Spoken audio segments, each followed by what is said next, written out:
So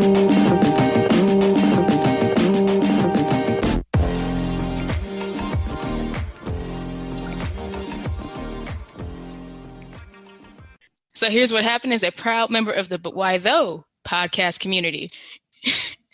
Hey guys, welcome back. And I am Nisha and we are So Here's What Happened. I am joined by my lovely co-host, Carolyn. What's up? What's up? And Carolyn, would you mind introducing our lovely guest? Our guest today is writer Vita Ayala, and we are going to discuss Nubia and the Amazon. So in our previous episode, we had our discussion with writer Stephanie Williams, but Vita is also a co-writer on the Nubia and Amazon series. We're talking with them today about Volume 2, which is the fight for the throne of Themyscira. So I read it, and by the time this comes out, it would have already come out on been released by DC Comics, because I believe it was released on the 16th, which was yesterday. Yes, that's right. Yes. Time is a flat circle though. So listen, it makes no sense. Time is relative. It's pointless. I don't understand it. But I love this. This is so volume 2, as I mentioned, and I love both books, and they're very colorful. And we're gonna get into all of the dynamics in the comics, because I think it does a very interesting discussion about leadership and what is leadership. So we're going to get into that discussion. But before that, we'll just have Vita say a bit about their work and how they became a comic book writer, because they've written for DC, Marvel, and released their own prose and comic series as well. Yeah. So I have been officially, quote unquote, writing for comics since I think 2016. I worked at a comic book shop for about 10 years on and off, Forbidden Planet in New York. And a lot of people that write comics and draw comics right now actually came out of that shop. So like one of my best friends, Matt Rosenberg, we were on the floor together, Tyler Boss, my absolute best friend in the whole world, Danny Lore, who also writes for Marvel and DC and does their own stuff. So yeah, it was just a bunch of us that just wanted to do it. And so we thought, well, you have to learn the other side first. Like you have to know what it's like to sell the comics in order to like sell the comics. Mm-hmm. But yeah, I've written for Marvel, DC. I've written for Dynamite. I did a Xena series with them, and I think James Bond was with them as well. Yeah, I just write stuff so that I can pay my rent. Also because I love it. It's compulsive. I can't stop. So I'm really glad people are paying me for it. You know what I say? It's always great when you can make money doing what you love. Yes. And I guess shout out to the DC Writers Workshop, which I don't think the program is still ongoing, although they do a bunch of stuff now. There's a milestone initiative that includes writers as well as artists. They were really like, I applied for this workshop and they give you a crash course in how to write superhero comics specifically. I had already written like indie stuff. And they basically are like, here's all the tools you'll need to write superhero comics. Now write some superhero comics. So shout out to them for that. And anyone out there, any Black creatives, definitely check out the Milestone Initiative.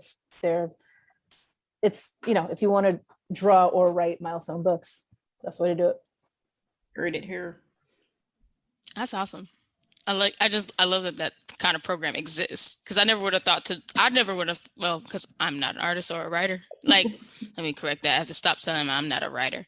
I'm not a fictional writer.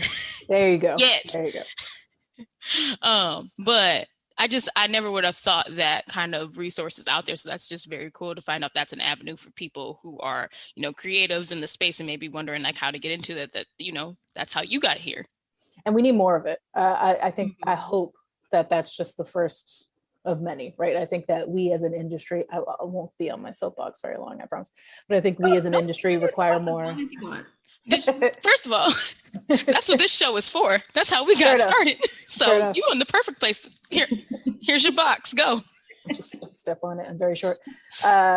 Yeah, I think that as an industry, we don't have a lot of centralized developmental services and opportunities. It's all very kind of hodgepodge because comics started as this very DIY independent thing. It's not that anymore. There's a lot of corporations in comics as well as independents.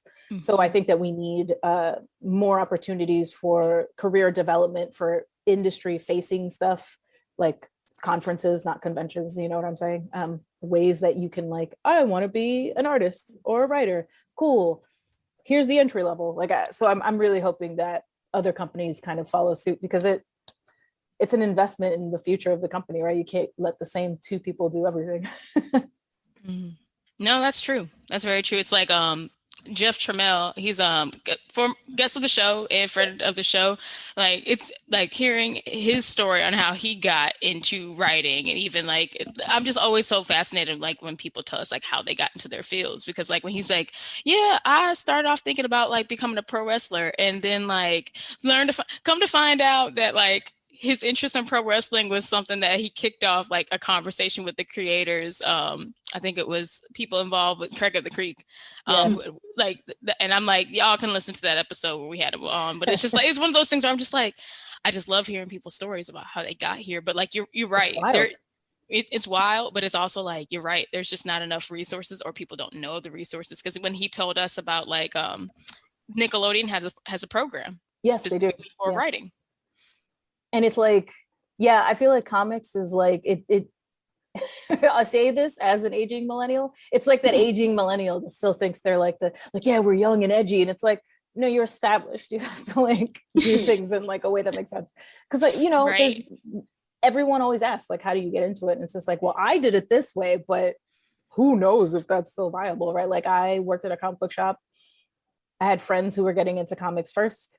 And they literally held my little hand, my little paw, and they brought me around and introduced me to everyone they knew. And then I started knowing people. And then like in a bathroom at San Diego Comic-Con, there's a bunch of, you know, that's a haven at a convention, especially at the bar. It's just like, I don't want to deal with men anymore when I go to the bathroom. And there's no non-binary options. They should all not. They should just be like a toilet and a trough one. Like just do that. But anyway, you know, you're in there, and it's just like people look like young women looking at each other like it's rough out there. And that's how I networked, right? Like I was in the bathroom and I made a joke, and Sarah Miller, who's an assistant editor, she was at DC. She's higher up now. Was like, you're funny. We became friends, and she told me about the program. So I was like, oh, that's cool. So awesome. Like, I'm like, no, just like I want people. Yeah, I want it to be like every company should just have that as their pinned tweet. This is how you work for this company. Yeah, no, I agree. And like Nisha said, like we like knowing how people got involved in their fields, because I think it's important that for others who are aspiring to be in the fields, understand that everyone doesn't have the exact same path. Like no one's path is linear. And then and also because there is a lot of gatekeeping in the entertainment, especially in the nerd field in particular, there's so much gatekeeping. A lot of people, especially a lot of young Black people, are turned off or are discouraged or intimidated by that. So I think it's important that we do talk about the different ways that people do become involved, and because it does take years. It takes a lot of of perseverance and a lot of will. And like we were talking about this on Twitter recently, somebody would say, just get up and do the thing. I'm like, it's not that easy to get up and do the thing when you're Black, a person from a marginalized community, disabled. You know, like there are roadblocks. But then, and also we do. Like, it's not like Black people aren't doing it. You like telling someone that's already hustling, like, well, you just have to grind harder. And it's like, that's how you smooth a gear. Like, you don't born. Like we're born grinding. We're Black. Like this issue is not easy. It's like there's the will is not the problem here. Like we know how to get things done. It's just there's no clear path. That's why I like talking about resources as much as I can. I feel like comics is both incredibly accessible and also very hard to get into as a medium. It's really easy is the wrong word, but it is the path to just making a comic is like you have paper and pen and you just do it, right? But then getting it out there and getting yourself out there is the hard part. So anytime I hear of a resource, I'm like, did you guys know about this? Like Women in Comics International Collective, which is co-run by Regine Sawyer, who's incredible. She's a long list for Regine Sawyer, a writer, editor, publisher. She has her own publisher, Lock It Down Productions, as well as running this organization. Basically what they do is women and basically non-cis men actually who want to get into comics, they have a bunch of resources and they kind of are that step that like, okay, we have connections, let's see how we can do that. So they put on workshops, they always have tables at conventions that members can just come to. You can put your stuff on the table and be at San Diego or whatever.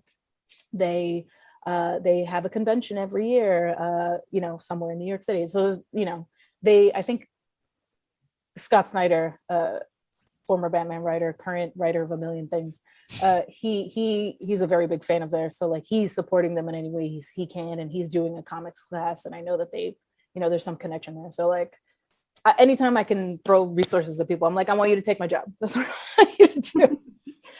There's room. That's the thing. Like they like to, you know, like the scarcity is false. There's only one person at a time that can write a specific title, but there's so much room for so many stories. So absolutely. There's so many different stories to be told, that like even like using like we're talking about comics, using comics as an example in DC and Marvel, like you have one property, for instance, we were talking about Nubia and the Amazon, so that's DC, and in DC and you have the Nubia storyline, and like now we're finally getting to know about Nubia more in depth. And that's because there was always room to go into the story, but no one apart, like before you and Stephanie, really, that from what we know, had the opportunity to go as in depth as they could have with the story of Nubia, because so much attention is being paid to people like Superman and, you know, and like Batman and Joker and all of these other more well-known characters. Like there's all of these sub characters that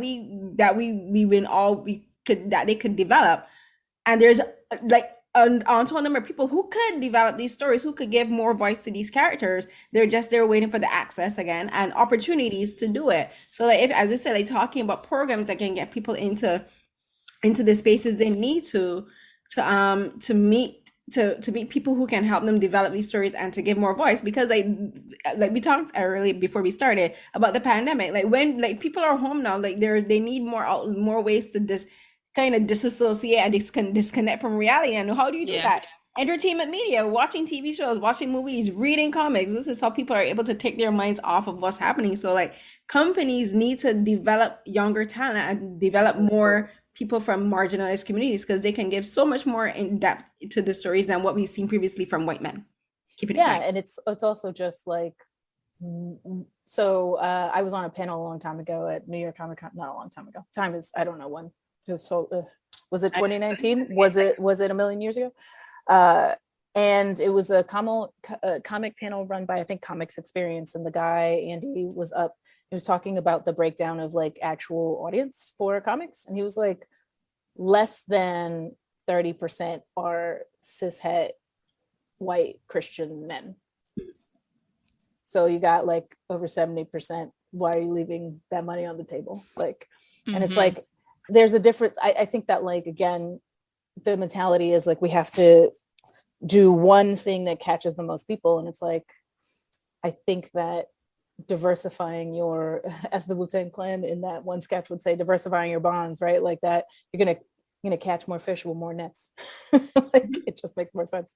And that's, you know, that's being kind, right? But also like, yeah, like I just want to hear other people's stories. I would really like, you know, I would really like to hear as many different stories as I can, because I'm a person who loves story. That's why I read comics and watch TV and all that kind of stuff. Like, and I this is again on a soapbox, so I'll stop. But like, I really take umbrage to this, like this attitude that very few people have, but they shout about, which is like, oh, like there's no way like certain kinds of populations will empathize and identify with other people, right? Like why would white men want to hear about Black women, right? And it's just like, why would it? What you're saying, what you're saying there, right? Is that white, like I'm not saying this.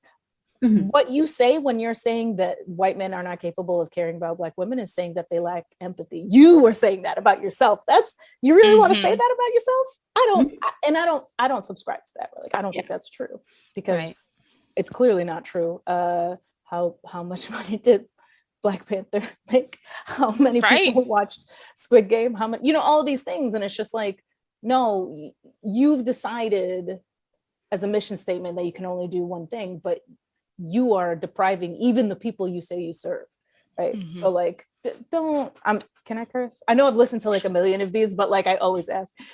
Oh yeah, you're I fine. listened to like 5 episodes like over the last week. All right, it's just bullshit. Like it's just bullshit. And you know, like I don't think the white cishet straight men, like they don't need defending, but like also like a little bit. I'm like, how, like that's messed up that you're gonna say that. Like, that's Mm-hmm. not true. That's 0% true. Like, Right. it doesn't make No, sense. and I think just like because in my professional career I work in marketing communications, and it's one of those when I've been like I talk about this when I in my job and when I consult with people, and it's like one of those things where people are like, yeah, people like to see themselves reflected in the material that they're seeing. I'm like, that's true to an extent, where it's just like, yes, but at the same time, when you're only showing people the same images over and over and over again, it starts to, tell a different story. It also Like it, blends together. right. It doesn't stand out. It doesn't capture what you're trying to like capture. If you want to show that this place is diverse or that this place is like comprehensive and serves all people, and you're just so focused on one group of what those people look like to your point, like when it comes to storytelling, yeah, like the idea of saying that like cishet white men only want to see cishet white men, that's like you have no faith in viewers to like think that they want to go and view anything else. It's a big, I think it's a bigger stretch that people make now. Yes.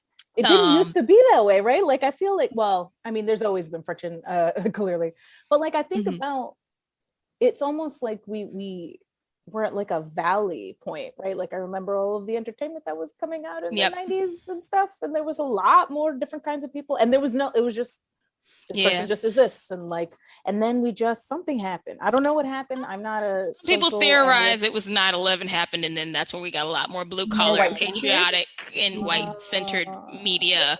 Because like when you track it, you're right. Because we all remember like the boom of like black comedies, black romances, and a lot of like a bunch of Chinese and Korean stuff too, like just in America. Like it wasn't even like international, and you're just like what and then a lot.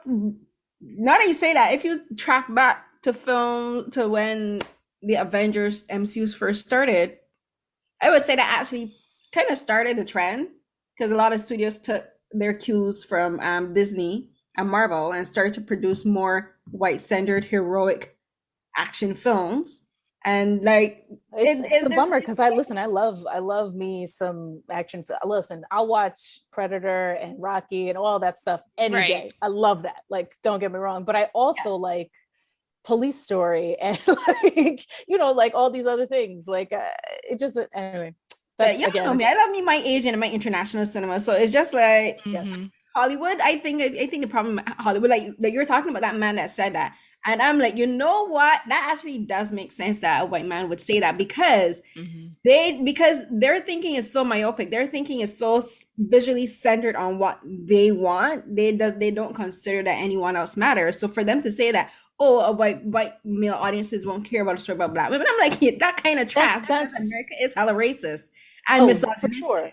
So it's one of those things where it's a self-fulfilling prophecy, right? Where it's just like, no, this is the only thing that people will care about. And so you treat people that way. And then they're like, I guess this is all I have. And this is all I care about. And change either direction is hard, right? So, but you have to break away from that. And we see that, right? We see a lot of different kinds of stories kind of being able to break through. And it's like, hey, there's something to this. And it's partially this is very different from everything else, but also it's like, hey, the value in having, a variety of stories is that all stories become more interesting. So it's like, listen, no one can replace those things that we've had, like the white straight guy thing, nor should I like a lot of that stuff. I just do because it was there, but also like, I think that gets more interesting when it's not the only thing. Then you go, hey, I actually want to go back and watch Conan, right? Whatever, right. Which I love. No, but man, I feel like we've had a whole episode. I'm just sorry. like, no. I feel like I just want to have you back. We're okay. First of all, I'm just gonna say it right now. We have an open door policy. We will have you back because I feel like this could go into a deeper conversation.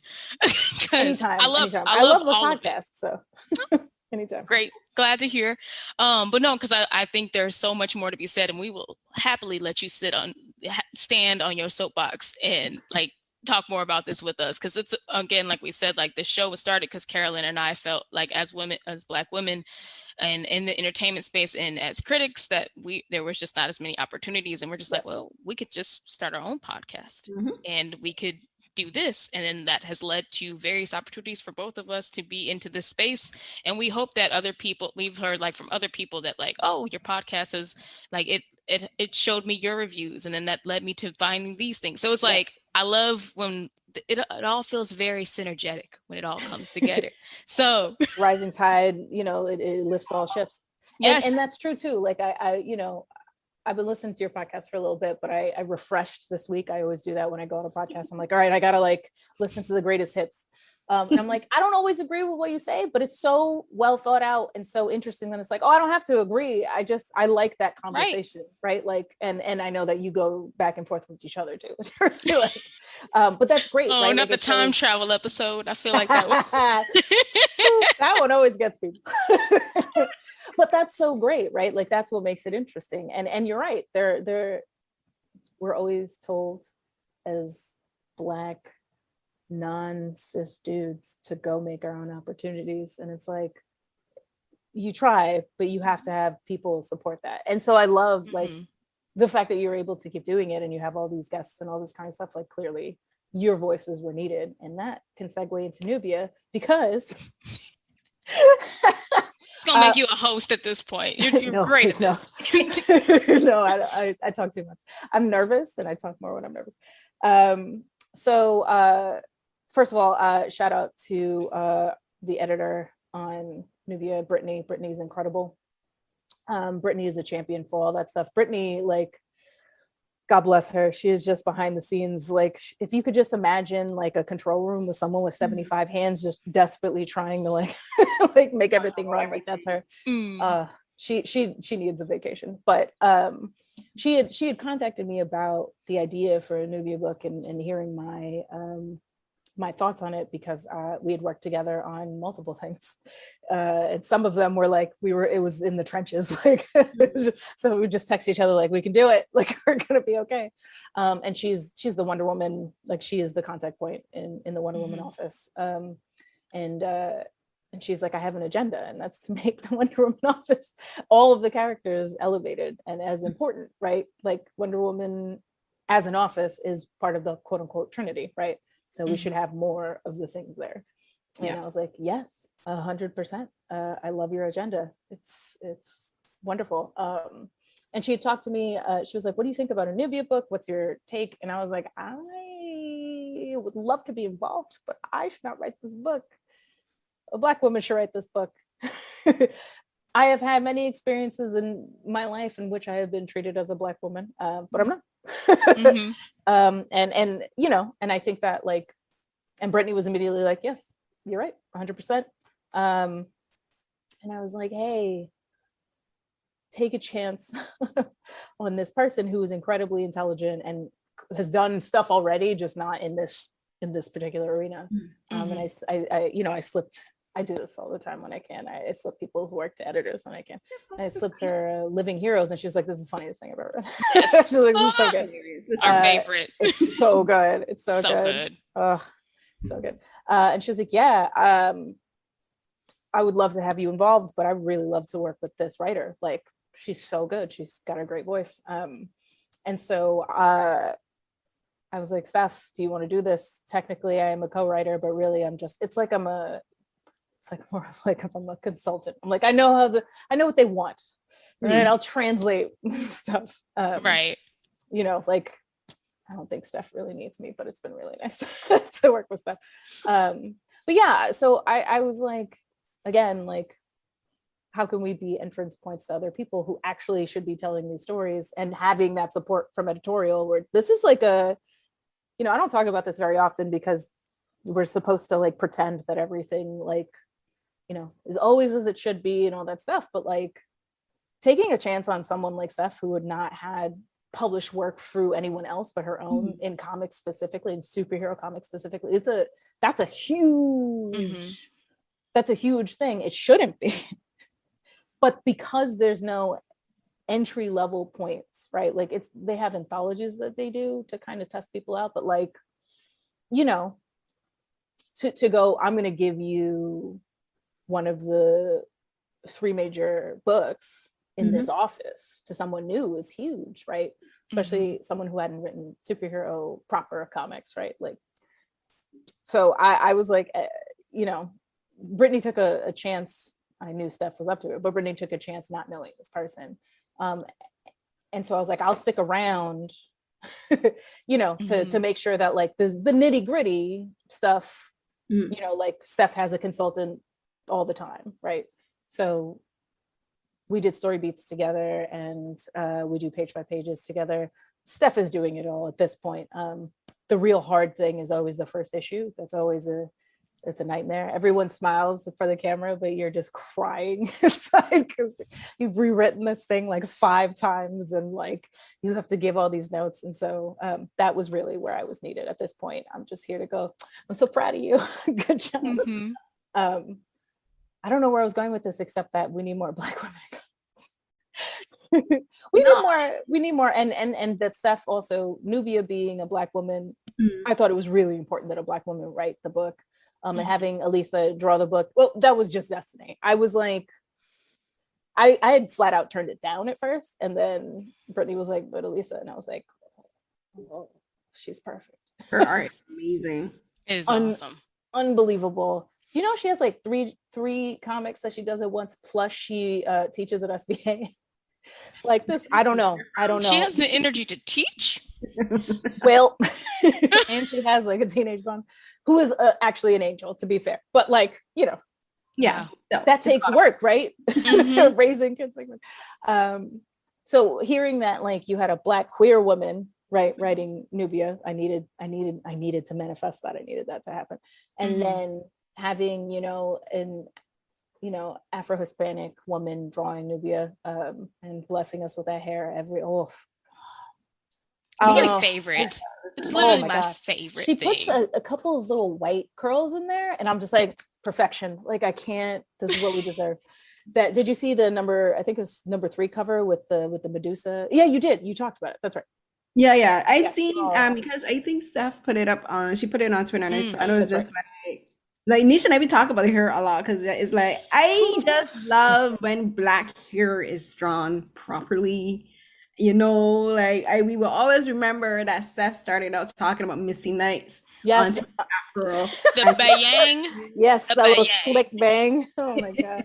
No, you got to say the bayang. The yang yang. You got 7 of them. Yang. Like right. The swoop. It's a wonder she did not have pimples. Hair and the afro in the back don't make no sense. No Black woman walking around her hair like that. But the attention to detail that you all put into these comics is amazing. And it's not only in the hair. I think it's also in the outfits, because like reading the comics, looking at the dialogue and how it matches what they're actually wearing.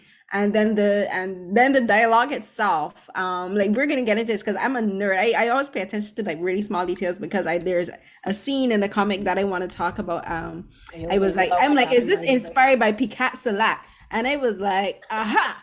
And so like, but the attention to detail that you guys put into the story, into even just starting from the cover art, like when Steph posted that image of volume 2's cover, I was like, I hope DC creates a giant poster with all these covers, because I love it.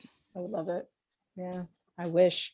It's just, and it's just like adding into like the details and the hair, because like me being like, you know, the anime nerd of our podcast, Carolyn has heard me go like at certain anime ad nauseum when I will like rant and it's usually when it's like, you know, specifically when it comes to Black or people of color being animated in anime, my biggest pet peeve comes down to like skin tones.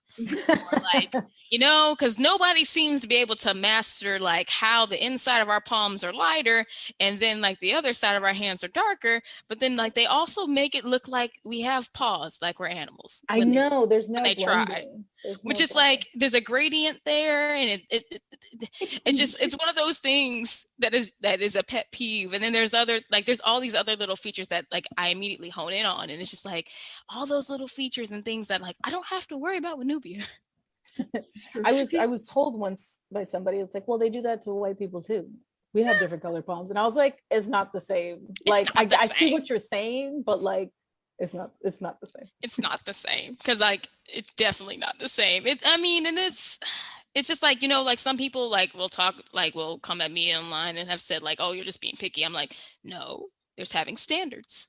And I That's right. appreciate and I appreciate when we have artists and creatives who are delivering standards, especially when it comes to like black hair and skin tones and features, because as we said, there's Misty Night, and then have been like other atrocities that have been done where like hair doesn't even make sense, or it's all just like the same afro drawn different with a different face, and it's like it's just like the same features, but like they added boobs here and they didn't add boobs there, and they just like, we don't know who that person is, but their hair is like, it's a mess.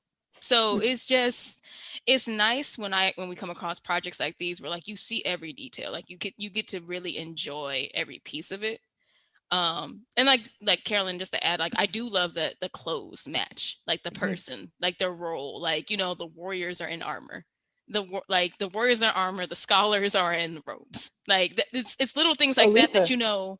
Aletha's genius, and it's one of those things like I just can't. The fact that she does things like change the character's hair, like not just Nubia, but like other characters, like they change their hair. I'm like, yeah, it's that seems so. It seems like an insignificant detail, but those kinds of details allow you to really immerse yourself in something that's so it's weird, right? There's a book about these women on an island somewhere, some magic island, like that's weird. I love it, but it's so weird. And so like to have them feel more human makes it a lot easier to kind of immerse yourself in the story. I could go on all day about both Aletha's work and also too, you said you were going to talk about dialogue, but like Steph's dialogue is so good. So good. She's so good. When she does jokes, I literally laugh out loud. Like I do too. Like what and I'm hoping that this is a trend for the books, because I'm realizing that in the dialogue in volume 2 is slightly different to volume 1, because it depends on who's speaking. So like this one is focused more on Nubia, and she's talking more like she has the scenes where she's talking to the goddesses, and then she's talking to Philippus. Antiope talk, because she's like I want you to be my basically my successor to guarding the door. Oh yes. And so like the dialogue in this one is more, to me, more political, and it's structured more like a dialogue between like a general and her soldiers, and so I kind of like how the dialogue is different depending on the main story being told in the volume. So can you just talk a bit about that, about the from your perspective, not only working in this story but also as a writer in general? I think it's really important to, you'll have a core idea of a character's voice that you're just like, these are the kind of cadences that they use. But when you talk to different people, you speak differently, right? The way that you may talk to a parent is different than the way you will talk to a coworker, your boss, someone at a bar, like all these kind of things. And so it's if you can, right, if you have the headspace for it, you really should think about the relationships between the people talking.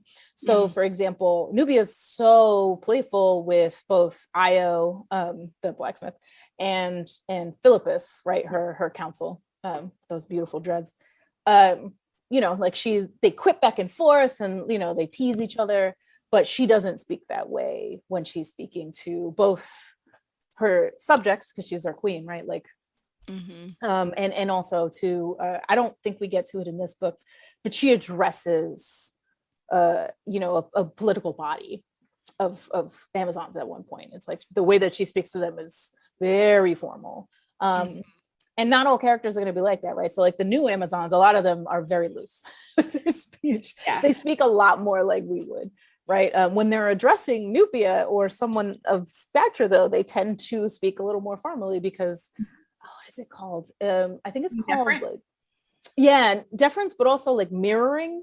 Right. So when you're in conversation with someone, you tend to try and equalize, like, kind of move in the way they move a little more and speak how they speak. And it's not like conscious, right? Like this is just a thing that happens with human beings. You kind of try and meet each other on the same level. And so I think that in this in particular, in Nubia in particular, Steph has done a really good job of kind of thinking about all of the relationships between people, friends, superiors and subjects and all that kind of stuff, and trying to use the language to give clues to the reader about how the society works. Yeah. Right. So there's no, like, everyone here can use a sword. There's no cops. There's no, like, it's, you know what I mean? Like, it's not, it doesn't run the way that even the rest of the DC universe societies run, right? It's very singular.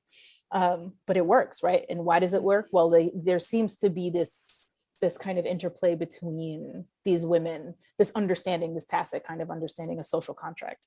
And language, I think, is a huge part of that. In general, I try and think of that as much as I can when I'm writing. Sometimes it's difficult. You're just like, I don't know, like, how would these people? But I tend to think about how, like, in New Mutants, for example, I tend to think about how people that are really close to each other and have known each other for, we're not supposed to say decades, right? But for a long time. Mhm. We're coming up on the 40th anniversary of New Mutants next year. And we're Wow. still Gosh. pretending that they're in their You're 20s. not really new. You guys have been here for a while. They're definitely They not old. new. Oh, Like, man. I They should be think my 40. age. I mean, they're older. They should be older. But, like, you know what I mean? Like, but anyway, they're in their 20s. Yeah. But, like, they've known each other since their adolescence. So how they speak to each other versus how they speak to this newer generation of kids, it's just like, well, how, if you have nieces and nephews or children or whatever, how do you speak to these younger people? Like, you don't talk to them, like, you understand they're people, Mhm. but it's like, it's so different that you have to figure out how to impart what you have to impart without, like, you can't meet a kid at their level. Like, you can, and you should respect them, but, like, Mhm. I'm not going to speak to a 5-year-old like I'm a 5-year-old. Yeah. Right. Because it's kind of patronizing. Even to kids. Exactly. Even kids will pick up. Kids like, why you're a big adult? Why are you talking to me like I'm stupid? Like kids. Right. Exactly. You hit it on the head. And so I try and think about that when I'm writing things like, okay, what does this situation need in terms of dialogue? And what do the characters' relationships dictate? And sometimes it's fun because the two things will be at odds at each other. So you get some really interesting stuff that, like, for example, this is a bad example because I haven't wrote it here. I've written it in a place that no one will ever see. But there's something that I wrote where you had two characters who were officers of the law, and they usually are jokey with each other, and one of them is very, like, you have always the jokey one and the straight man, right? Like, you always do the and they have that relationship, and then something bad happens, and one of them, they're both bilingual, and one of them slips into another language where usually they wouldn't do that, but because of the situation, like, I don't know if you speak other languages, but sometimes when you're under stress or like something, like, you slip into that. Yeah. And I think about that when I'm writing comics too, because I'm like, well, people have whole histories, right? So how does that, it's complicated in comics because people like to they're like, oh, why would this person say this like this? I'm like, I don't know. What would you do in that situation? Yeah. Like, you always calm and collected? Look, I don't. Yeah. Right. It makes sense because, like, for me, like, I speak, like, now I'm not really using my dialect, but like when I'm home and I'm talking to my sister and I'm talking to other West Indians in person, like, I do slip into my dialect. I do slip into my accent.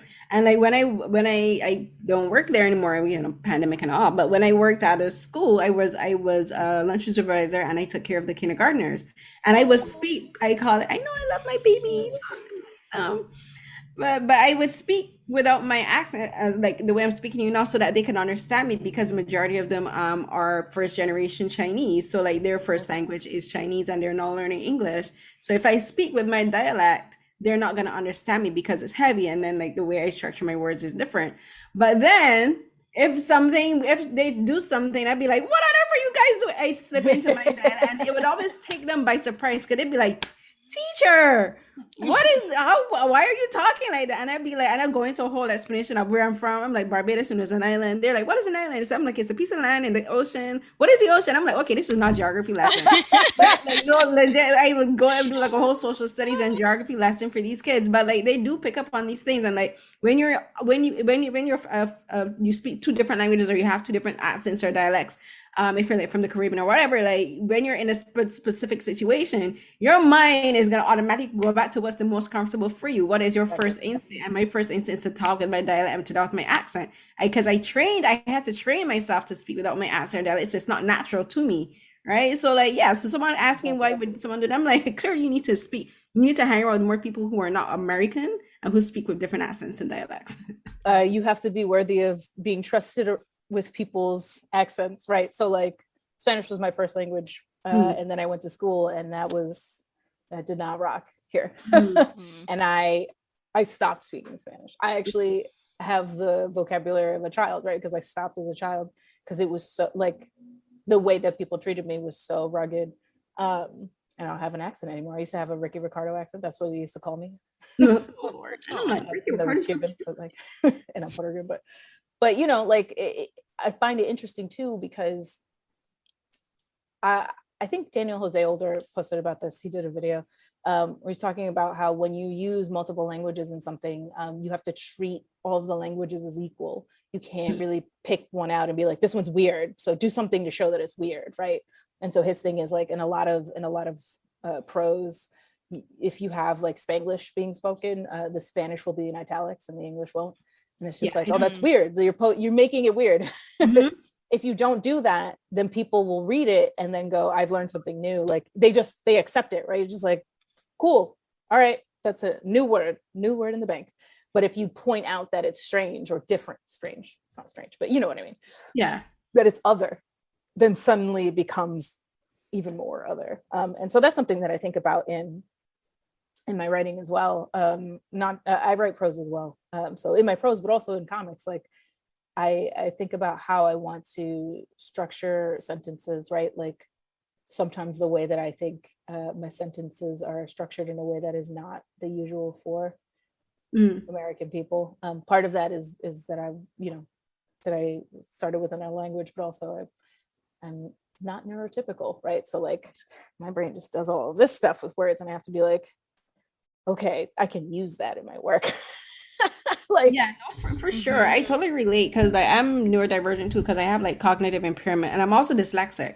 So like the way and also being Bayesian, like Bayesian we structure our when we're speaking in dialect, our English is not grammatically correct English, like or we would say proper English. Like so even when I'm writing tweets, sometimes I do phrase my tweets differently because I'm phrasing it from the way how I would speak in my dialect. And like when I do tweets and like sometimes I've started doing it more often because I'm not ashamed of my dialect or my I was gonna say I've started doing tweets more often in my dialect and like the phrasing and the structure is completely different.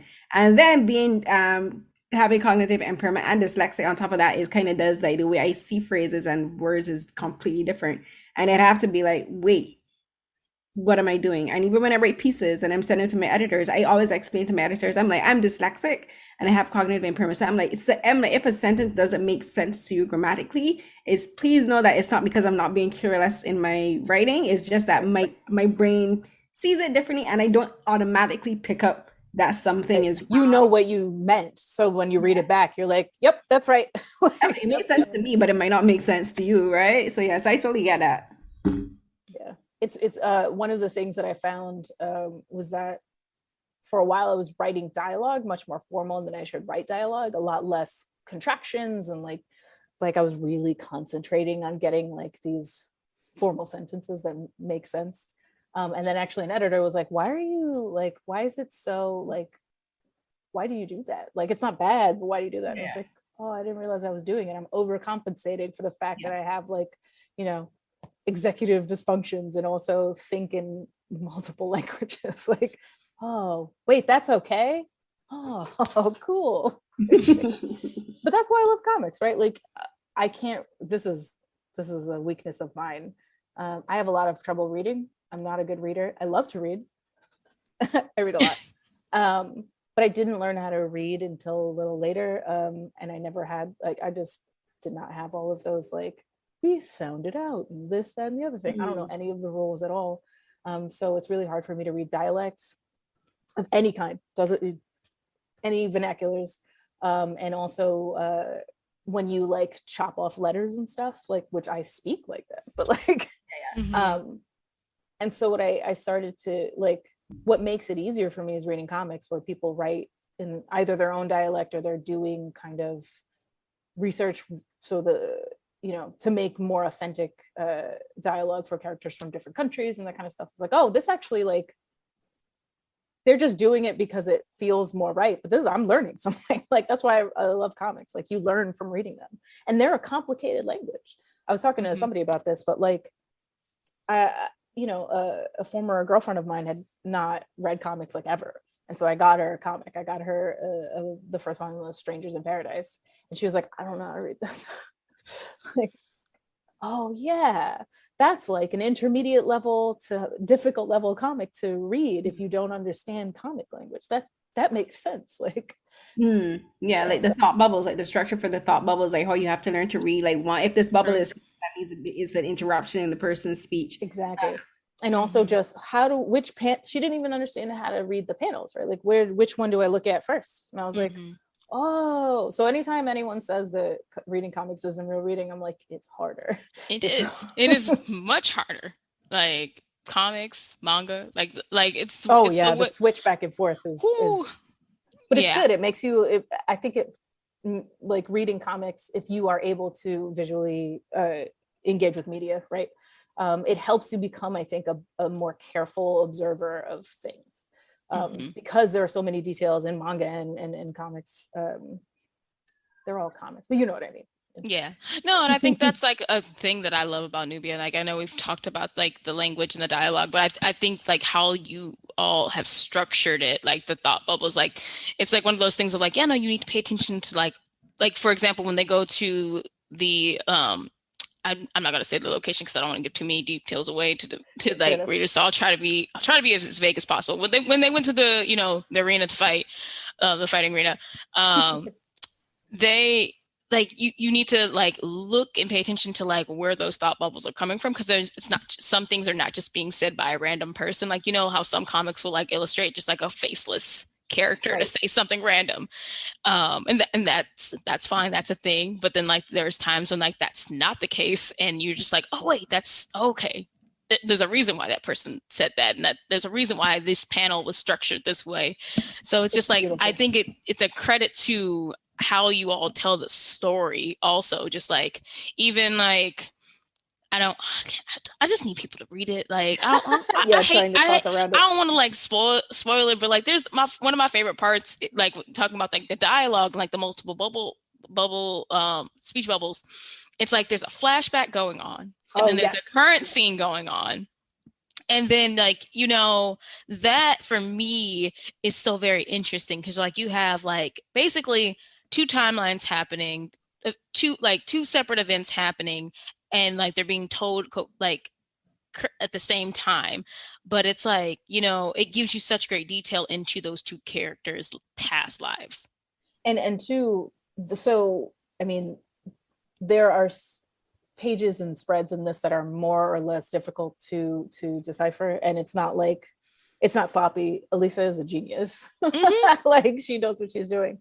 But one of the things that I was told very early on, which I was like, oh, that's true, is that in every issue you should have preferably 2 pages, like a double page spread or something like that really stand out, whether it be they're a little more complex to read, or you do something really wild with the layout and the colors and all that kind of stuff. You should really have something that people will finish the issue and they go, I want to take another look at that. Like, I really want to see this again. I want to take this in again. And for me, that was this page. That was that spread. Again, we won't go too much into detail so we don't spoil it. But when Steph and I were writing it, I was like, this is really cool. Like, I think this will be something that, like, I think this is it, right? And I think that if I'm remembering it right, like Steph put something in the script where she was like, this is like, go nuts, right? Like, just really, do your thing on these pages. And then when I actually saw it, I was like, oh, this exceeds my wildest dreams for this, right? Like, I was like, I had a cool image in my head, but this is something so layered and so complex that when you first read it, you're like, this is cool. And then you read it again, and you're like, whoa, there's so much detail that I missed the first time. I'm a very big, like, I want people to reread things. I love when people read through something and then they get to the end, they're like, I gotta read this again, because I know there's stuff I missed in there. That's exactly what I did, because I couldn't wait for my comic book shop to get mine in stock. So I'm like, I'm just gonna spend the $3.99 and go ahead and get digital too. So like, why not? But like, I had it on my iPad and I was like reading it, like swiping it, and I was like, hold on. And then looked at the full spread. I was like, oh, I see what y'all did there. Because it is definitely that moment for me in this comic where like I stopped and I went back and I was just like, let me look at it with a full spread. Y'all did it. Mission accomplished. That's the goal for that's every single issue, right? You want to have some image. I think there are quite a few in this issue. Aletha is unreal, but conceptually that double page spread was something that Steph and I were really like, this is where we hang our hats on this particular spread. And I'm hoping too, I don't want to spoil it either, right?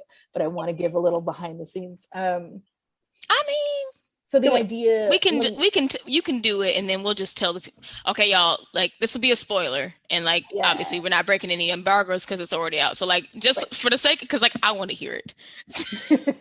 So there's I'll be as vague as possible because you already know, but like there's this scene is one in which two characters are fighting, and there's flashbacks happening, and we're not really sure whose flashback it is, right? That's one of the things that was really important, that will kind of make sense later. Seed things, always seed things, all right? You don't want to tell people everything up front that's boring. But you see in the main fight, both of them are very capable, but clearly one of them is better. And then in the flashbacks, you see that they have maybe met before. And when they first met, one of them could not fight, and the other gave this person skills that they would later go on to use, right? And so the idea was kind of like, even though they don't remember each other in that way, what we do with other people, even if they're only in our lives for a very short time, has ripple effect, right? It changes everything. And so that was kind of one of the things that we wanted to do with this scene, besides indicating that perhaps they know each other already, but like the things that the things that you teach someone that may not mean as much to you because you know so much more could change their life forever. So I don't know, man, like it's just one of those things where it's like, yeah, this is a funny book, right? Like there's a bunch of panels and there's art, whatever, but like one of the things that Steph and I and Aletha and everyone involved really wanted to do was like, look, we're very, very hopeful that there will be some other iteration of this, in the future, if not right away, but like, if we're going to do it, then we should give as much as we can. We're going to try and not waste a single page. We want to pack it with as much as we can in a way that allows you to just read it through very surface and just enjoy the plot. But then when you go back and read it again, you'll have a deeper experience because, we care that much. Yeah. No, as opposed to what people think on Twitter. We actually care.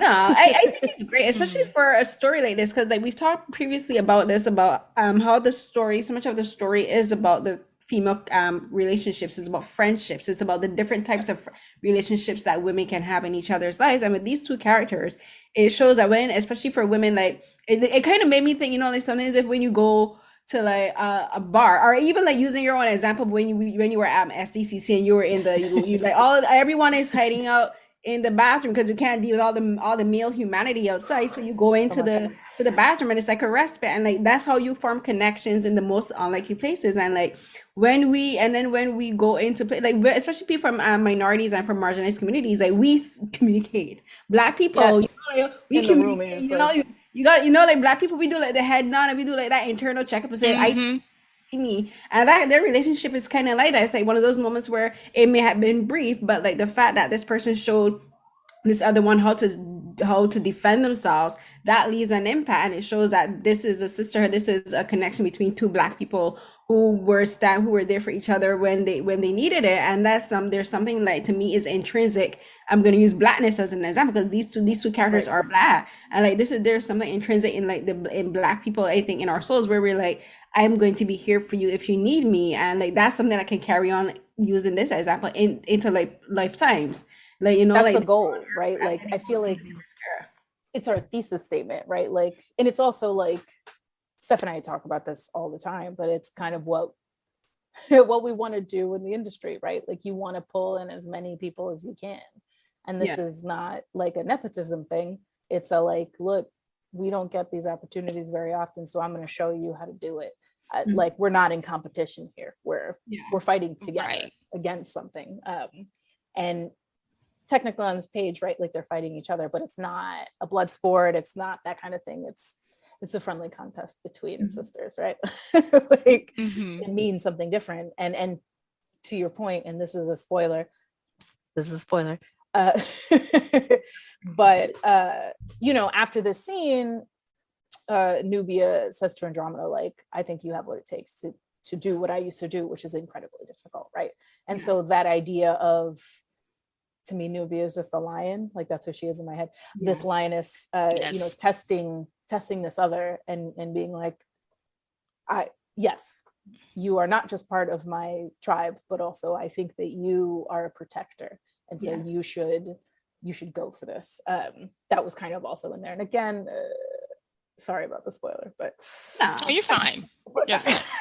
Like you said, you've listened to the show. We do spoilers. I honestly, I try to be nice, but I feel like by the time me and Carolyn discuss volume 3, I'm just gonna be like, listen, it's your own faults.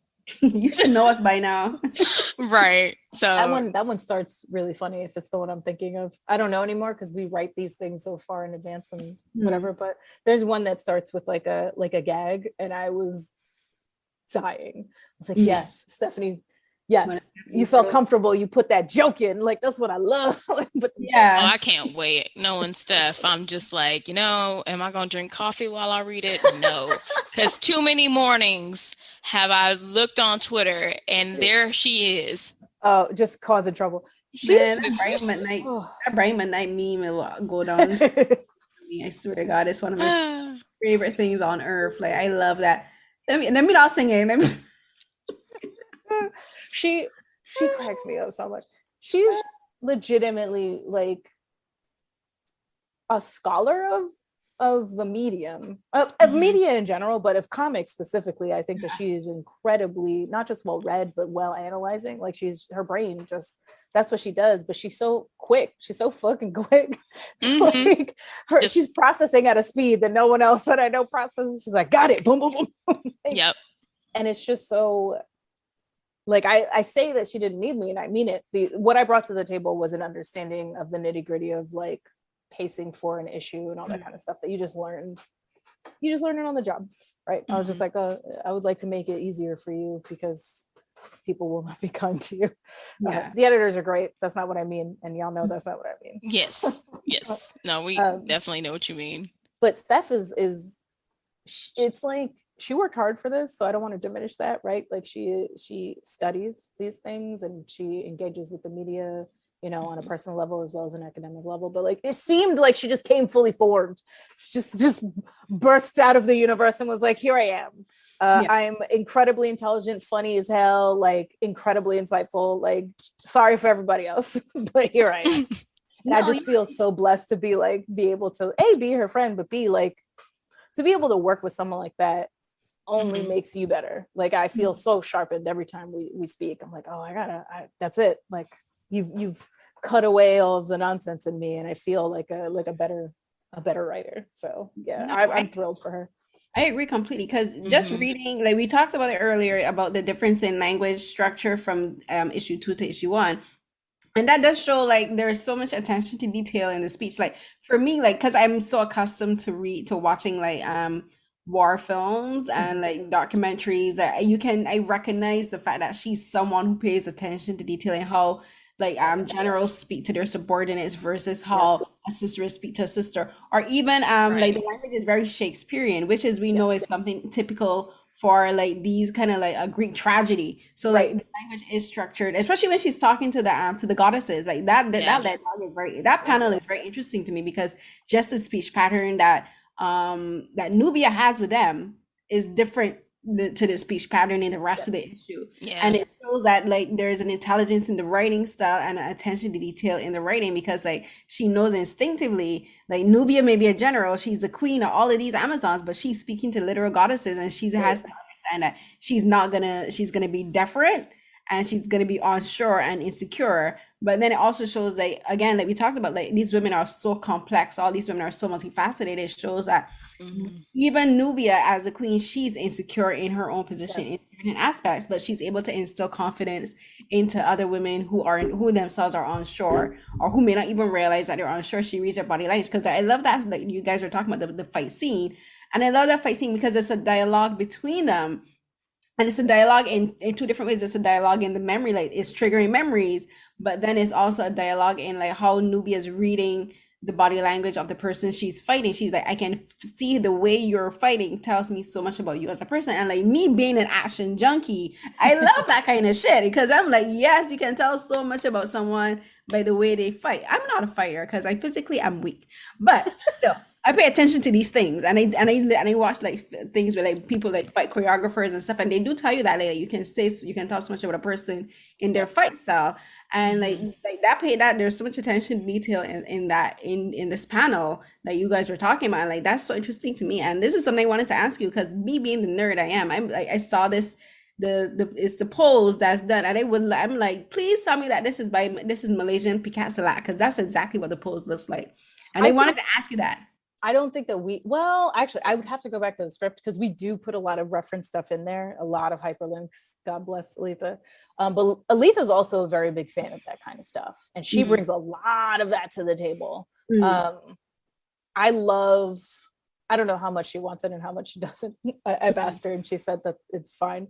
But I love when working with someone like Aletha, who not only has a ton of experience, she's been in the industry for over 20 years, right?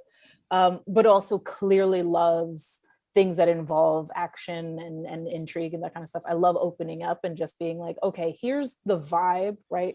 Here's some visual things that we were thinking. Here's the tone. Here's the meaning behind this stuff.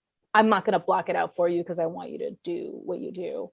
I tend to, I don't do that with everyone, but I tend to do that more with people who I like, artists and collaborators who I know, like you're going to take it out of the park. I would have to go and specifically look that up.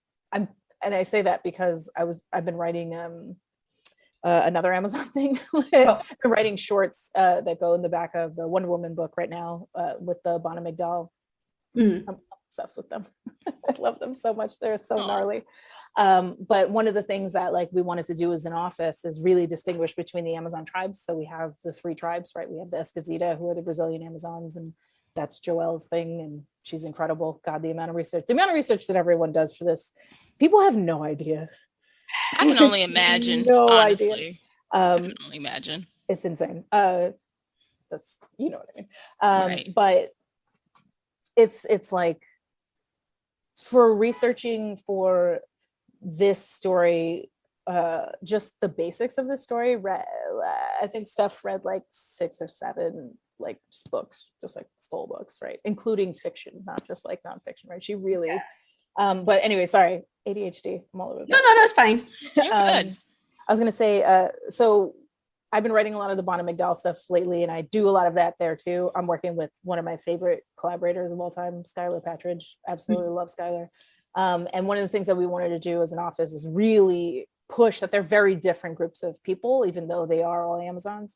Yes. So like I said, the Brazilian Amazons have their own weapons, the way that they fight, their own symbols, right, their own gods. And the Thymoscarans we have the most experience with them, so we understand them the best. So they're very Greek based and all that kind of stuff. And the Bonham McDowell traditionally have had a Egyptian influence. And I was like, all right, if we're gonna do that, then we should don't disrespect that. Don't just be like slap on this thing and then call it a day. So one of the things that I was like, we really should think about is that they tend to do a lot more open battlefield fighting as well as close fighting, because they're actually in man's world and their whole thing is that they go and brawl. And so for that, I did a lot of research about Egyptian and Arab fighting techniques and all this kind of stuff. And so I literally don't remember what we put where, because we're all talking to, we have a Slack. Yeah. Each other all the time. I bullied everyone into getting onto a Slack. I haven't been on Slack in so long.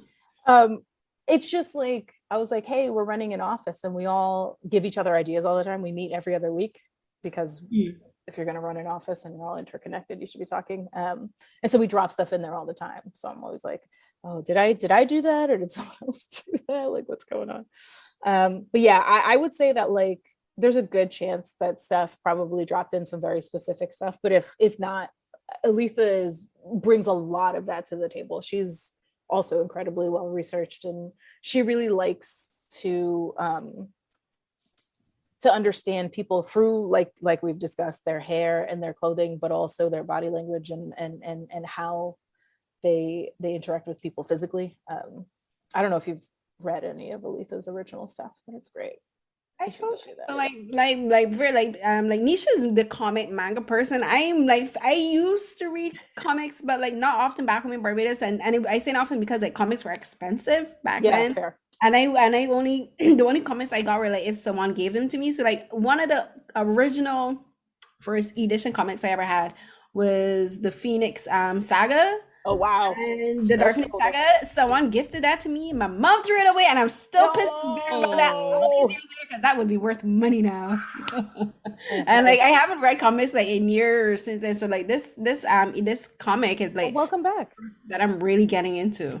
That's awesome. That means that means a lot. I always wish that everyone would read as much as their hearts desire. Time is tight, right? Like there's so little time and so much, not just things to experience, but just life to live, right? Mm-hmm. So it's really, it means a lot that you've decided to spend time and money and energy on this book. Yeah, it's this and also Dark Blood. I've read issue 1 and issue 2 of Dark Blood by Latoya Morgan. So like me, like I want to start if I'm gonna start reviewing comics, I want to do review comics by women, Black women, or what's the word I'm looking for, or people of color, because I'm just like white people, like we got all these people talking about white comics already, like the indie like Dark Blood or like comics like Nubia, and like we want to start a book corner kind of thing. And like one of the first ones I want to do is a book called Iron Widow, and I love that book. Yeah, that's like Pacific Rim meets Pacific Rim meets Chinese epic fantasy drama. Yes. So I read that book in a day. It was so You've been good. holding out on me. Wow. You know I love giant monsters. I told you about this. What are you talking about? We talked about this. Hey, I have the book. Knowing me, I probably wrote it down on my reading list and I done forgot. I know she my did. TBR is I know she did. Out of control. Like I just have stacks of books to read behind my computer. While she goes hunts for Okay, yes. Yes, I remember now. Sorry, I need to see covers and names. I'm that person. There's so much. There is so much. Like it's the way that when we're talking about comics, like it's the way that I've read so much manga and comics. Like I'm more manga focused. That's like because I've always found them like easier for me to stay focused and read because like all the volumes are in one thing. Right. But like I have always loved to read about superheroes, and it's just one of those things where I'm like, I've read so much, I just need to see the covers and remind myself. I'm like, oh yeah, I did read that one, and then I read that one because it's just like, of Aletha's work. I reminded myself like, I did read Moon Girl and Double Dinosaur. I did read that. Oh wait, that's her. So she's done so much. It was. I know Moon Girl and Double Dinosaur. Never heard 2018, 2019. I don't remember which specific issues, but I know I remember I know that she's been involved with like that property, and it's just like it's one of them things I'm like, I just need a person's name and their catalog next to them, and I'd be like, I have read all your stuff. What if we had an IMDb but for like other kinds of creators? Yes, right. That isn't a Wikipedia page, and you have to like just keep scrolling, because then I'm once I go on a Wikipedia page and I go down a rabbit hole and you go to one link, and then somehow I started off on the Greek tragedies and then I end up in My Hero Academia because you find out that Plus Ultra is related to Hercules. Oh my god, that makes so much sense.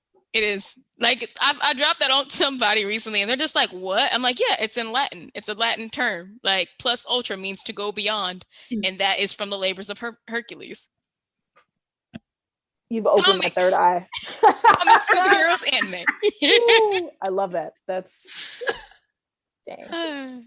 But you see, this is why comics are more than just entertainment, because like people put so much thought into like not only comics, like we talk about manga and cartoons, and like I always like try to tell people like these things, like I think sometimes that's probably why I get so frustrated when things aren't done like the way they should be, because I'm just like, the people put so much work into this, like especially when it comes to the studios. I'm just I was talking about this on Twitter before we started recording. I'm just like, my problem isn't the creators, my problem is the studios, because the studios hamper people so much. Like, let them tell the story the way it's meant to be told, or just, like talking about Train to Busan, just like leave the original the way it Oh, is. just leave it. Just leave it. Yeah, we don't need You to know, do a shot for shot. that's That's fine. also an option. That's also fine. Like, That's I create also original stories like Nubia and the Amazons. Like, go create the things for the stories that are waiting there to be told. Because, like, the world is too big to keep focusing on the same things or the same characters. Like,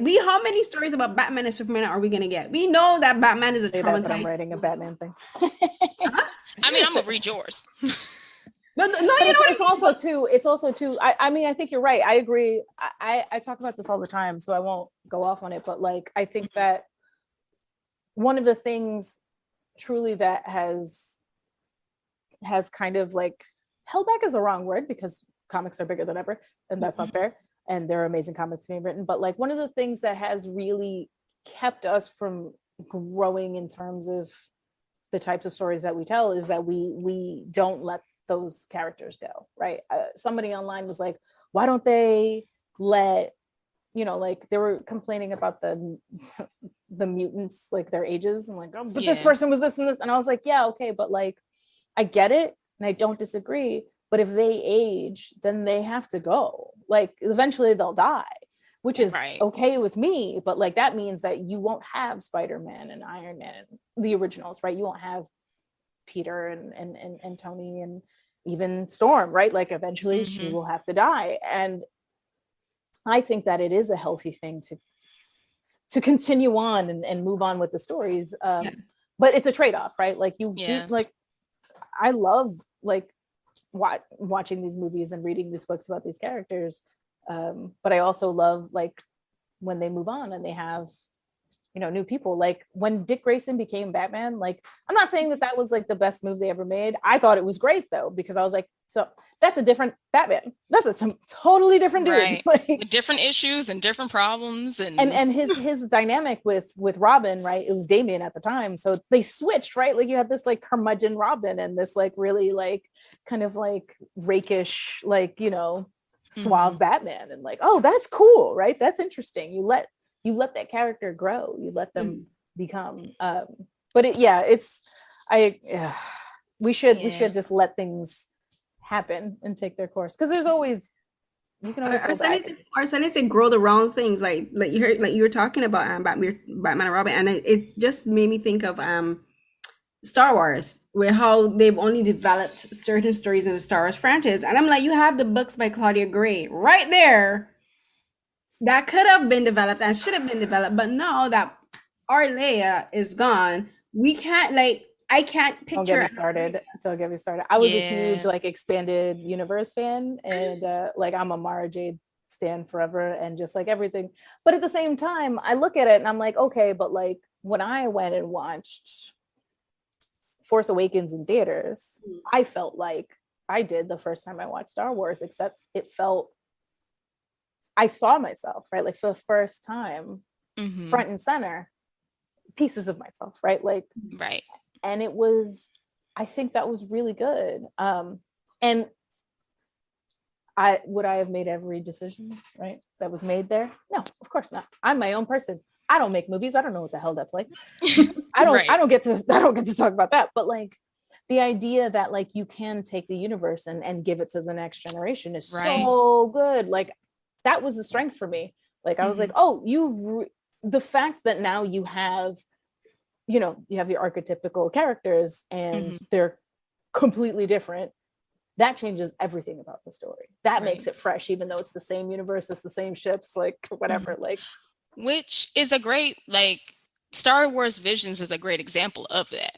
Like that is a shining example of like, this is how we can like tell new stories in this vast universe. And it doesn't have to be, you can still have the Jedi, you can still have the Sith, you can still have all these things and all this framework that has been built up from like those films, and like that does not have to go away. But there are literally millions of stories that could be told from different perspectives, and it can give like breathe new life into into a franchise. And it's just It's like the opportunities there, but like you said, like sometimes there's a trade-off. You're not coming here to see like Obi-Wan and Star Wars Visions. You're coming here to see this new story that like of this young Jedi who's facing this new challenge, or like, and it'll work. Or maybe no Jedis. Works every time, right? Like look at like, I'm so basic, but look at The Mandalorian. We didn't know who that was before that came on. Like, yes, we recognize similar trappings, but like that's not the same person. And look how popular that is. And I think about that too. Shout out again to Daniel Jose Older, right? Like he introduced a Jedi character that's non-binary. It's not a big deal, right? It's just like this person is like this. And there's a bunch of story stuff around them, right? Like, or there will be. I'm writing, it was announced that I'm co-writing an issue with him that has that character in it. Love to see it. Love to see it. Like, when I tell you that Daniel is the best, I do not like, but like, yeah, like there's so much room. And that's why I really like playing in sandboxes like Marvel and DC, because like, I love the opportunity to write Batman. We'll never turn down Batman. But like the idea of writing, like the thing that I always say when people ask me what I want to write, I'm like, Renee Montoya, just a small story. I want to tell a story about this little corner of this world, right? Like, what is it like for the people that are there? That'd be good. Gods are flying around, right? I love. And and there was a show called a few years ago, probably like 6-7 years, because as we said before, time is a flat circle. But I think it called Superheroes or something. But it was basically about the lives. Superheroes. It's about the lives of the people that were affected by the actions of superheroes. Like a car crash. And they're like, this is my car. And we're getting the perspective of the person whose car got crashed if Superman dropped an anvil on it. And I love the concept of that show, because that's something that we wonder about. So you'd be like, all this death and mayhem, what about the people that are left in the wake? Like the shows about that. And I'm like, I wish we had more stories in films like that, because we got all of these superhero shows, all these superhero films, but we never actually get to see the lives of the people that they're saving. Like, tell me about the people that they're supposed to be saving. Don't tell me only about the superheroes. Tell me about that universe. And so they kind of started doing that with Falcon and the Winter Soldier, but then it just kind of like took a hard left. And I'm like, well, I still got Harley Quinn. I mean, like it isn't that perfectly, but like, I appreciate the slice of life of seeing Harley and Ivy just chilling in her apartment, and then you'd be like, oh, what's that nonsense over there? I will say too, like sometimes the movies do get that right? Like one of my favorite superhero universe movies is Birds of Prey, because it's just like, listen, we're a street level, like let's see. And that's another one that had incredible fight choreography. Everyone fought differently, every single person. Like I watched those fights and I'm like, Harley fights like an acrobat because she's an acrobat, and Black Canary fights like Foxy Brown. Yes, he's like a blaxploitation character. And Renee Montoya just fights like Rosie Perez, I assume. Right. Like, they just let her go. Like, it's like this little boxer just like out of nowhere. I was like, I love her so much. But like, yeah, that's what I want to see more of. Let's do that. Let's campaign for more like ground level stuff. That's my jam though. Like I love the idea of bombastic, iconic stuff, but I'm like, yeah, but like, what is it when the stakes are like this big? Right. Like human stakes. Again, that's why I like Birds of Prey, because I'm like, it's a kid's life. Bring it down, single child. Yeah, because I think The Boys they gave a little bit of that, like Amazon Prime's The Boys gave some of that, but it still went very focused on the heroes' lives, and it was like a corporate take on like, what if superheroes were like corporate? Which is cool, right? Like, which is cool. But also, then My Hero Academia, right? Like, right. True. The connections there. But then it's like, we got to see like, the after effects of like if a superhero accidentally kills an innocent person, and what does that look like for the person that lost their loved one. And it's just like, oh, that's heavy and that's deep. And then it just kind of just kept going on to like focusing on the supers, which again, like we know the premise of it all, but I think that's something that more people, as we see it more, like that's something we want to see in storytelling when it comes to like these different genres. And I don't know, I'm manifesting it for us, for everything. Like I said, I'm manifesting that Nubia and the Amazons gets picked up for HBO Max specifically. You and Steph, y'all team, y'all just like, y'all go ahead and y'all do it. And I'm just like, Steph needs to be on so many projects. Like, oh yeah, absolutely. You know what? manifested See, for her you're too. you're talking about the comic, but thinking about it, the comic actually does kind of do that already because like it's not only about Nubia, it's not only about her, Hmm. the people in her immediate vicinity who are her council. It's about the new people who are that is that expanded world because Yeah. we're getting to see how they're adapting to this to this new world, to this new universe, and like that's where I think you guys are doing such an amazing job with this story because like even in by issue 2 we can already tell that you are paying attention to everyone. Like everyone is getting a Hmm. storyline. Everyone is named. All of the characters are Yes, that named. was important to us. No one is just like, oh, just Hmm. like this random person walking down the street. Like everyone is known, everyone is named. We get some idea about their personality, about who they are as a character. And then think about, I think that's also one of the reasons that we're talking about bringing story levels down to the base, like to the regular people. I think that's also why I love Asian content so much because Asian dramas and films do that so well. Like when you have an action film, like you know Yes, who the hero is, but they kind of let you know who the people around them are. Like right. you get to know who the store owner is. You get to know who like, oh, this person was their teacher like 10 years ago. They walk, you know, like you get to know the people on the street. And I think that's like think about it, I think that's one of the reasons why I am drawn to like Asian cinema because they pay so much attention to the The lives community, of these right? characters. Hmm? The community, right? Like it feels Yeah. much more like rich as an Yeah, experience. and then you buy into it because there's characters that you recognize because you're a regular person. You're not the hero. You're not the kick-ass villain or whoever. So you're the person that they meet in the convenience store. You're the person that they meet crossing the street, so that you're able to relate to them more. So like, yeah, this is a whole other discussion. This is a whole other When I discussion. come back, we'll go off We'll about go that. into that for sure. Yes, yes, Yes, we will come back and talk absolutely. about that. But I think you and your team are doing such a fantastic job of actually achieving Yes, that same. in your in the comic. And like like for instance, we get to know who the person guarding the I keep wanting to call it the it's not the Well of Souls. Oh, I the want to Doom's call it doorway. the Dooms. Yeah, Is Doom's it Doorway. Doom's doorway. Doom's Door? I see my brain is turning the words around. But yeah, Doom's Doorway. Like we get to know who these who the people guarding Doom's Doorway are. They're not just like foot soldiers that are No, nameless, yeah, you know. It's not They just know a champion that is exactly. selected. It's somebody that carries this great responsibility in this Exactly. weight. And it's like there's so much more that comes with it. And sorry, I didn't mean to cut you off, No, no, no. Carolyn. You're no, Like you're right. Because they're not like the red shirts of Star Trek, who are just like, you know, if you see somebody in a red shirt in Star Trek, you're like, well, you're not long for this world. But like, right. there's no one like that in the comics. Like we're that. I think that helps us to invest in the story more because like, if something does happen, like we know there's something very bad coming. Like if sadly, if one of the characters dies, like you're gonna feel their right. death because like they like you've made us get to know them. We wanted them to feel like real people. It's really important, right? It's called Nubia and the Amazons, Right. like for a reason. And I feel like one of the things that sometimes gets lost when we do high level, you know, like big bombastic stories is, you know, I don't want to say like ordinary people, but more like the fact that every face you see on a page has a story behind it, right? And like you don't have the room in like a big conceptual story to go granular like that. But when you have a story that is concentrated in one place like this, for the most part, you're able to go, hey, like, remember, they're Mm. all people. Here's why they Right. matter. And it's also like, I think it makes, I think, how do I say this without being dismissive? Because I hate, you know, I'm not questioning other people's choices here. For me, I think it cheapens things to not give as much to each character as you can. So Mm. like this is a Mhm. Nubia centered book, and that is very clear when you read that book. But all of the characters on the page are important as well. And like I don't like cheap death. So I, you know, like Mhm. no one will be slaughtered to further someone else's story or anything like that. Right. Like, that is very cheap to me, and I Yeah, avoid for it when sure. I can. Mhm.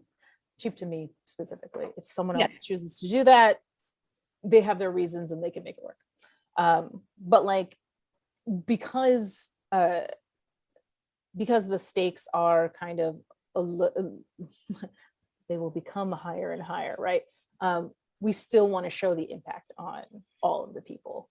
And I feel like when the stakes are like the universe is ending, you're like, yeah, conceptually, I guess that's bad. I can't wrap my head around that. So you want to make sure that like you can connect each person to the stakes, if that makes sense. Again, I'll babble forever. I apologize. I'm very No. tired.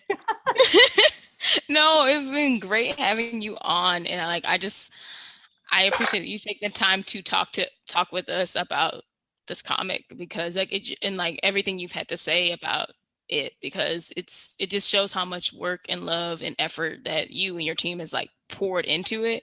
So I appreciate it all. Oh, thank you for having me. I feel really honored to be on the show. Like, I really love, what y'all do in general, and then also your online presence, and thank you for letting me ramble for an hour. That's what we do here. No, that's what we do here. But I mean, you already kind of answered. I feel like you kind of answered my like closing question I wanted to ask, but I'll still ask it in case you had anything else to add to it. But just like, if there was anything you feel you want like the audience to walk away with after like reading Nubia and the Amazons, what would that be?